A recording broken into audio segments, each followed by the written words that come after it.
Welcome to Bible 180, Zephaniah. Zephaniah is written during the reign of the King Josiah. King Josiah was a pretty good king, and he did a lot of good things, including cleaning up and restoring the temple. But while doing that, he discovered the book of the Torah, which was tucked away in a forgotten part of Jerusalem's temple, and thereafter he tried to do a wholesale reform of Judah. But things were so bad that Judah had misplaced and forgotten about the single most important document in their history, their constitution and covenant with Yahweh.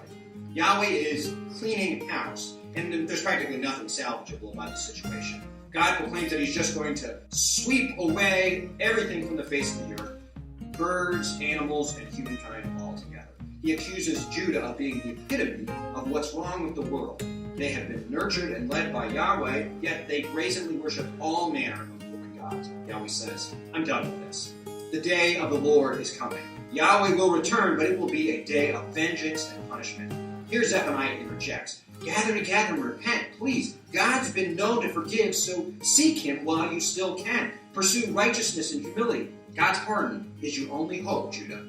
Then Zephaniah begins to list off other nations who will be swept away along with Judah before he circles back to Jerusalem.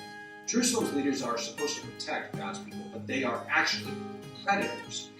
Her prophets are supposed to speak the word of the Lord, but they are actually the last people you should listen to.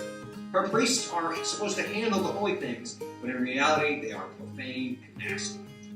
Gentle reminders and even stern rebukes have not gotten through to them. But I will get through to my people, says Yahweh. I will pour out my anger and judgment on them, and they will have no choice but to recognize the error of their ways.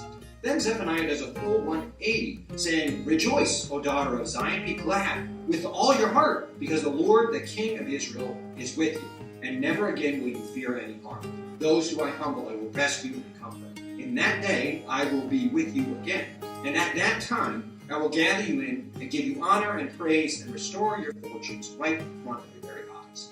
Zephaniah never even mentions it's the Babylonians who are this punishing agent of Yahweh, but it's going to become painfully obvious to everyone that it will be the Babylonians. Yet Zephaniah wants the Jews to recognize that this is, in reality, Yahweh's doing.